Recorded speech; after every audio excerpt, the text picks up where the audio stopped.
स्वागत है आप लोगों का इस वीडियो में। अगेन ग्रेविटेशनल फोर्स का फॉर्मूला आना चाहिए और वेक्टर एडिशन करना आना चाहिए। ठीक है, बस यही है इस क्वेश्चन में भी। तो कह रहे हैं 3 इक्वल मास m है जो कि इक्विलेटरल ट्रायंगल के कोने कोने पे रखे हुए हैं, जो कि मैं पहले से बना के रखा हूँ। Find the force exerted by this system on another particle. एक दूसरा पार्टिकल है जो जिसे मैं रेड कलर से बनाया हूँ, ये किसी एक साइड के मिड पॉइंट पर है। तो मैंने नीचे वाले साइड पर का मिड पॉइंट लेना लाजमी समझा, है ना, इजी रहेगा देखने में, विजुअलाइजेशन में।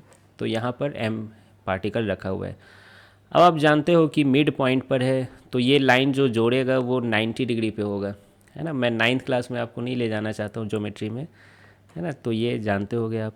तो ये a/2 है और ये भी a/2 है। क्या आप बता सकते हो ये साइड की लेंथ कितनी होगी? तो a² माइनस a²/4 का स्क्वायर रूट, यानी √3a/2। अच्छा, ये करके दिखाऊं क्या? तो देखिए ये साइड की जो लेंथ होगी वो क्या हो जाएगी, √a² minus a²/4। Pythagoras theorem लगाया हूँ, ठीक है। a² माइनस a²/4, फिर एलसीएम ले लो तो 3a²/4 रूट निकालोगे तो √3a/2 आ जाएगा। अब बताइए इन दोनों पे, इस पार्टिकल पे ये जो दोनों फोर्स लगा रही है उसका रिजल्टेंट जीरो हो जाएगा। पता है कैसे? ये m वाली फोर्स मान लेते हैं, इसको 1 मान लेता हूँ मैं, इसको 2 नंबर मान लेता हूँ, इसको 3 नंबर मान लेता हूँ।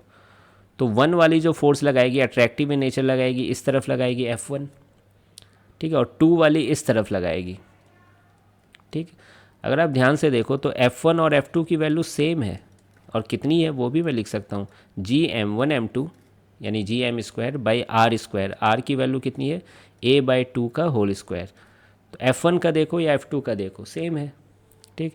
और F3 वाली फोर्स किधर लगेगी, तीसरी वाली अपने तरफ लगाएगी अट्रैक्टिव इन नेचर F3, और ये F3 की वैल्यू कितनी होगी,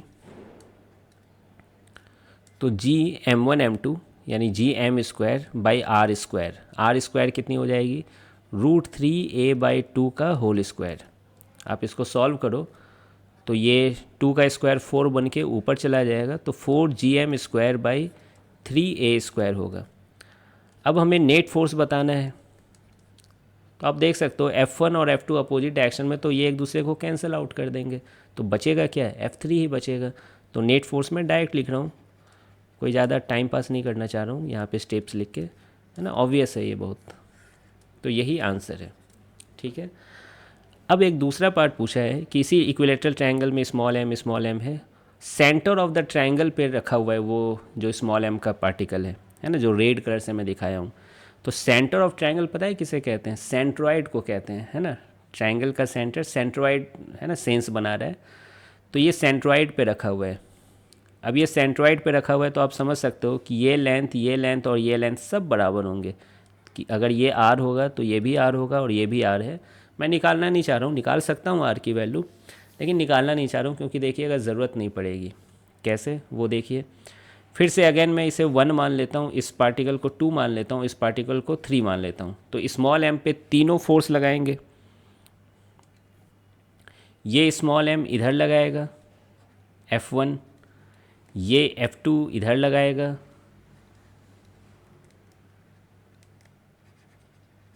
और ये ऊपर लगेगा F3 फोर्स।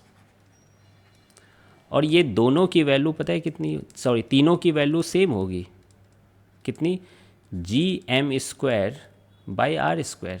आप देख सकते हैं। तो मान लेते हैं सब F ही है ना, ये तीनों की वैल्यू है तो इसको मैं F मान लेता हूँ।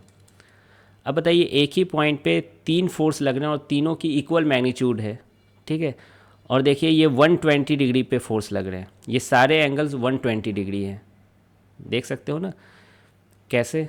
ये 60 डिग्री होता है इक्विलेटरल ट्रायंगल का, ये जो लाइन है उसको बाइसेक्ट करेगी, है ना, एंगल बाइसेक्टर भी रहती है सब कुछ। ये 30 डिग्री, ये भी 30 डिग्री, 30 30 60, तो ये 120 होगा एंगल सम प्रॉपर्टी से। तो ये तीनों 120 डिग्री पे लग रहे हैं। तो अगर आपको लैमीज थ्योरम या ये सब कुछ भी याद होगा, है ना, पुराना वेक्टर का कंसेप्ट, तो आप बता सकते हो कि इस स्मॉल एम पर नेट फोर्स 0 लग रहे हैं, ठीक। अगर आपको दिक्कत हो रही है कि कैसे नेट फोर्स 0 लग रहे हैं, तो मैं इसको थोड़ा आपको हिंट कर देता हूँ, समझा देता हूँ कि कैसे ये नेट फोर्स 0 हो रहे हैं। तो आप क्या कीजिए, ये F1 F2 का रिजल्टेंट निकालिए, है ना। F1 और F2 का दोनों सेम ही फोर्स है तो F ही मान लीजिए, या फिर हाँ चलिए, और ये 120 डिग्री है, ये भी ध्यान रखना है। तो दो फोर्स है ना 120 डिग्री पे है, तो उसका फॉर्मूला याद है, √a² + b² + 2ab cos theta होता है। a और b सेम है, यहाँ f ही है यहाँ पर, और cos 120 डिग्री -1/2 होता है। कैसे, cos 90 + 30 कर दीजिए तो -sin 30 हो जाएगा, तो -1/2।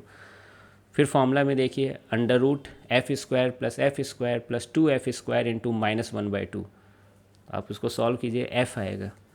ठीक है, तो ये दो फोर्स की जो रिजल्टेंट आ रही है वो f आ रही है, और कहाँ आएगी पता है, बीचों बीच आएगी f।